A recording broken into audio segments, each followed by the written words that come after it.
Real estate کے حوالے سے چوریز ہوتی ہیں جب سٹیز کا نیوکلس ٹوٹ جاتا ہے، یہ اب میٹروپولیٹن سٹی میں کنورٹ ہوتا جا رہا ہے. جیسے ہم نے بھی ایک ریسنٹلی ایک لانچ کیا ہے، رجسٹری انتقال پہ ان کو ٹرانسفر. کیا اس میں کیا کوئی آرگینک کانسیپٹ بھی لا رہے ہیں آپ؟ السلام علیکم جی، میرے ساتھ موجود ہیں آج جناب حامد علی بوبک صاحب. سب سے پہلے سر السلام علیکم. وعلیکم السلام. Welcome back. بڑے دنوں کے بعد آپ پوڈ کاسٹ میں تشریف لائے. Welcome back. آپ بھی بس زندگی کے جمیلوں میں پھنس گئے ہیں. ایسے ہی ہے کچھ، تو ابھی دوبارہ انشاءاللہ ہم نے سلسلہ ٹوٹنے نہیں دیں گے، ایسے ہی ہے اور چلتے رہیں گے. اچھا، ریئل اسٹیٹ کے حوالے سے چوریز ہوتی ہیں بہت سارے لوگوں کی، اس کے آپ جواب بھی دیتے ہیں. میں آج ایک نیا ٹاپک لے کے آؤں آپ کے پاس. جی جی. ریزیڈینشیل ایریا، ایک نیوکلس، ایک بوم، اب وہ بڑھتا جا رہا ہے اور پھٹنے لگا ہے. تو کیا ہوگا اس کا؟ کہاں جائیں گی یہ عوام؟ کیا ٹاور اتنے ہائی رائز ہو جائیں گے، یا کوئی نئی جگہ کوئی سپیس آپ دے رہے ہیں؟ ایکچولی ایک ٹائم آتا ہے جب سٹیز کا نیوکلس ٹوٹ جاتا ہے. 2 ڈیکیڈ پیچھے چلے جائیں تو لاہور کا ایک نیوکلس تھا. ڈی ایچ اے کی بات کریں تو D H A itself تمام ایمینٹیز وہاں پہ ہیں. اب وہی ٹائم اگلے 20 سالوں میں، اگلے 2 ڈیکیڈ میں پنڈی اسلام آباد کا آنے والا ہے. کیونکہ اب آپ کا جو یہ ہے نا پنڈی اسلام آباد ٹوئن سٹی، یہ اب میٹروپولیٹن سٹی میں کنورٹ ہوتا جا رہا ہے. یہاں پہ پاپولیشن اس سپیڈ سے بڑھ رہی ہے. اب آپ کو نئی جو لوکیشنس اس کی ضرورت ہے. اچھا، جیسے آپ نے بتایا نئے ڈیکٹس بنتے جا رہے ہیں. ریسنٹلی ہم نے دیکھا اسلام آباد نے بہت سارے سیکٹرز اپنے H13 H17 تک، اور نیو اسلام آباد ایئرپورٹ کو راولپنڈی میں شامل کیا گیا. یہ چیزیں تو سمجھ آتی ہیں. اب ایک سوسائٹیز ہم دیکھ رہے ہیں کہ یہاں سے ہم چکری تک چلے جاتے ہیں. یہ ساری ایمنیٹیز اولڈ ایرا میں اب لوگ زیادہ موو ہو رہے ہیں. لائک ہم دیکھتے ہیں کہ جیسے آج کل اب مٹی کے برتن میں کھانا شروع کر دیا آپ نے. آپ گائے اور بکری میں پالنا چاہتے ہیں. سوسائٹیز تو ہم کئی سالوں سے سن رہے ہیں، یہ سوسائٹی یہ نیا ایرا بن رہے. اب لوگ اس سے نکل کے ایک بڑی لینڈ میں جانا چاہتے ہیں. بالکل آپ کی بات بجائے، آپ کے پاس آپ کی یہ بات بالکل بجائے. آپ سب اب نا پچھلے کچھ ٹائم سے ایک چینج آ رہی ہے آرگینک کی طرف. آرگینک لائف سٹائل لوگ اپنانا چاہ رہے ہیں. اس کی ریزن آپ سب یہ ہے کہ انسان نہ کبھی بھی مطمئن نہیں ہو سکتا. اس کے اندر ٹھہراؤ نہیں ہے. کسی بھی جگہ پہ جا کے وہ بور ہونا شروع ہو جاتا ہے. ہم لوگ دیہاتوں سے سٹیز کی طرف موو کرتے ہیں، اور جب یہاں کا آ کے لائف سٹائل دیکھتے ہیں تو پہلے بڑا اٹریکٹ کرتا ہے، اس کے بعد وہ بور ہونا شروع ہو جاتے ہیں. اور وہی جو کمپلیکسز ہوتے ہیں نا، اگر انویسٹمنٹ پوائنٹ آف ویو سے ہم بات کریں، ان میں وہ ایریاز جو اس ٹائم فارم ہاؤسنگ میں آ رہے ہیں، جو رنگ روڈ کی سراؤنڈنگ میں اس ٹائم بے شمار اسکیمیں ہیں، اس میں کوئی بھی نام لے سکتے ہیں. جیسے ہم نے بھی ایک ریسنٹلی ایک لانچ کیا ہے. ہم تو اس کا اسپیسیفکلی کوئی نام بھی نہیں رکھ رہے، صرف ہم رجسٹری انتقال پہ ان کو ٹرانسفر دے رہے ہیں اور لوگوں کو ریڈی ٹو موو جو ہے نا پراپرٹیز دے رہے ہیں. تو اس میں جو ایک سیٹسفیکشن ہے نا وہ موجود ہے. ابھی اگر ہم فارم ہاؤسز کی بات کریں تو میں فنگر پہ بہت ساری فارم ہاؤسز گن سکتا ہوں جس میں آرگینک کانسیپٹ تو کوئی نہیں ہے. آپ 4 کنال کی زمین لیتے ہیں تو 4 کنال پہ آپ نے بڑے بڑے گھر بنا دیے ہیں. آرگینک ایسا کیا کانسیپٹ ہونا چاہیے، یا ایسا کیا کانسیپٹ؟ آپ نے بھی بتایا کہ آپ کوئی چیز لا رہے ہیں، فارم ہاؤس لا رہے ہیں. کیا اس میں کیا کوئی آرگینک کانسیپٹ بھی لا رہے ہیں آپ؟ جی، اس میں بالکل آرگینک کانسیپٹ لا رہے ہیں. ہمارا ایک وینچر ہے، ایک ایم او یو سائن ہوا ہے ایگریکلچر یونیورسٹی فیصل آباد کے ساتھ. اچھا. جس کو ہم ریسرچ سینٹر کے لیے کچھ لینڈ بھی دے رہے ہیں وہاں پہ.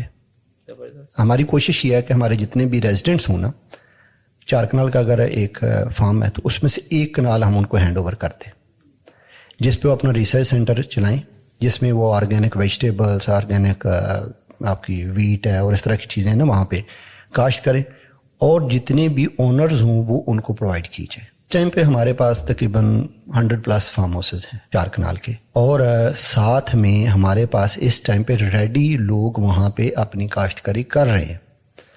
وہاں پہ اب انشاءاللہ نیکسٹ ویڈیو ہم وہاں پہ کریں گے، جس میں ہم آپ کو دکھائیں گے کہ وہاں پہ کیا کیا لوگوں نے اگایا ہوا ہے اور کس کس آرگینک لائف سٹائل کو انجوائے کر رہے ہیں. کل کو وہ بھی نہیں رہیں گے، کل کو وہ بھی ایک کمرشل پراپرٹی، ایک ہائی ویلیو پراپرٹی بن جائے گی. اس کو کنورٹ کو کرنا چاہے گا تو بڑے گھروں میں بھی کر دے گا. لیکن آج کیونکہ وہ لو کاسٹ ہے. وہاں پہ لوگ جا کے ویکینڈس پہ اپنی جو ہالیڈیز ہیں وہ اسپینڈ کرتے ہیں. وہ رنگ روڈ سے 8.5 کلومیٹر ہے. لیکن جب رنگ روڈ پاپولیٹ ہو جائے گی اور وہاں کی سراؤنڈنگس آباد ہو جائیں گی تو اس ٹائم وہاں پہ بھی لوگ بڑے بڑے گھر بنانا شروع کر دیں گے, کیونکہ اس ٹائم وہ نیوکلس بن جائے گا.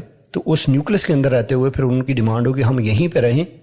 آج لوگ ویکینڈ اسپینڈ کرنے کے لیے جاتے ہیں, لیکن کل کو ان فیوچر وہ وہاں پہ رہنا اسٹارٹ کر دیں گے. وہ آج جن گھروں کی آپ بڑے بڑے گھروں کی بات کریں نا, وہاں پہ دیکھیں وہ لائف سٹائل ہے, وہ لگژری سے. وہاں پہ بھی فارمنگ والا کوئی کانسیپٹ نہیں ہے. اب میں ایگزامپل دیتا ہوں کہ ہمارے یہاں پہ کافی ساری فیمس سوسائٹیز ہیں فارم ہاؤسز کی, یہ اس کے ایکسپریس کے سراؤنڈنگ میں. بالکل. آپ کسی کے بھی لان میں ویجیٹیبل نہیں دیکھیں گے, کسی کے لان میں گائے نہیں بندی دیکھیں گے کیونکہ الوئی نہیں ہے. ویسے وہ ایگرو فارمز ہیں, لیکن وہاں پہ آپ کسی کے لان میں گائے بندی نہیں دیکھیں گے. وہ ایک لگژری پراپرٹی ہے, وہ لگژری لیونگ ہے, وہ فارم ہاؤس نہیں ہے.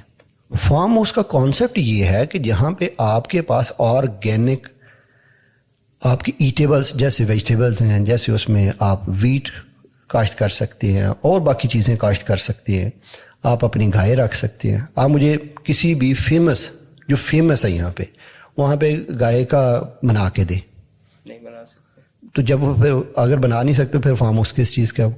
جی کانسیپٹ لوگوں کو کلیئر نہیں ہے. یہ اپنے کو بہت ساری چیزیں بتائی, مگر میں لاسٹ میں آپ سے ایک چیز پوچھوں گا.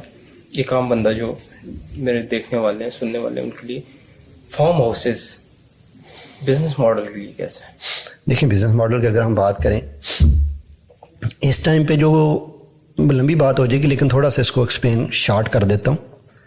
اس ٹائم ہماری جو ویٹ کی ایوریج پیداوار ہے نا وہ تقریباً برانی 25 سے 30 من ہے, اور جہاں پہ نہری ہے وہ آپ کی 40 سے 50 من کے قریب ہے. 8 کنال کی ایکڑ کی. آپ 4 کنال کا فارم ہاؤس لیتے ہو, میں صرف ویٹ کے, باقی اسی سے ریلیٹڈ ہیں ساری چیزیں. اگر ویٹ کی بات کرتے ہیں آپ اپنی لگاتے ہو 2 کنال پہ, تو اسی ایوریج کے حساب سے آپ کی 6-7 من نکلتی ہے. اچھا ٹھیک, اور 6-7 من میں ایک شہر میں چھوٹی فیملی کے لیے انف ہے. بالکل ایسے ہی. وہ اس میں اپنا سال گزار سکتا ہے. بالکل. اور بڑی فیملی کے لیے 8 کنال ہے, اس میں سے 4 کنال بھی اگر کاشت کرتے ہیں تو وہ آپ کی 12-14 من نکل آتی ہے. میں صرف ویٹ کی ایک ایگزامپل دے رہا ہوں. آپ کی جو ڈیلی کی ویجیٹیبل ہے وہ آپ کی 500-700 روپے لیتی ہے. بالکل ایسے ہی. اور آپ کمرشل پوائنٹ آف ویو کی بات کریں تو اس سے اچھا کمرشل بینیفٹ کیا ہے کہ اگر آپ 500-700 روپیہ ڈیلی ویجیٹیبل کی مد میں بچا لیتے ہیں اور کھاتے بھی آرگینک ہیں اور کھاتے بھی پیور ہیں, اور جس پہ کوئی کھاد جیسے کوئی چیزیں نہیں ہیں اور آپ کے اپنی اگائی ہوئی فریش ہوتی ہیں, اس سے اچھی کیا چیز ہے. تو یہ وہ چیزیں ہیں جو آپ کو ایک کمرشل پوائنٹ آف ویو سے بھی بینیفٹ ہے. اب زیتون کی کاشت ہے, یہ ہمارا جو ایریا ہے پوٹھوار کا بیسٹ ہے, ڈرپنگ ایریگیشن ہے. اور ہمارے سب سے بڑا ہمیں جو پوٹھوار میں رہتے ہوئے بینیفٹ ہے نا وہ یہ ہے کہ ہمارا واٹر ریزروز وہاں پہ موجود ہیں اور ہمارے دونوں سائڈوں پہ واٹر سٹریم ہے.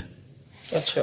ہمارے پاس ایک واٹر سٹریم جو ہے وہ آپ کی آتی ہے, یہ رین واٹر سٹریم ہے, اور دوسری آپ کی 12 ماہ چلتی ہے. نیکسٹ ہم ویڈیو کریں گے تو اس میں آپ کو دکھائیں گے بھی کہ وہ 12 ماہ چل رہی ہے اور پانی آ رہا ہوتا ہے, اور ہم وہاں سے جو ہم اپنی کاشتکاری بھی واٹر ڈرپنگ کے ساتھ کر رہے ہیں وہ وہیں سے ساری پرووائڈ کرتے ہیں, اور وہیں سے پانی سارا سپلائی ہماری جو فارم ہاؤسنگ میں وہاں سے ہو رہا ہے. ویسے بھی ہمارا جو انڈر گراؤنڈ واٹر ہم یوز نہیں کرتے لیکن اویلیبل ہے, وہ آپ کا تقریباً 80-90 فٹ سے سٹارٹ ہو جاتا ہے پانی.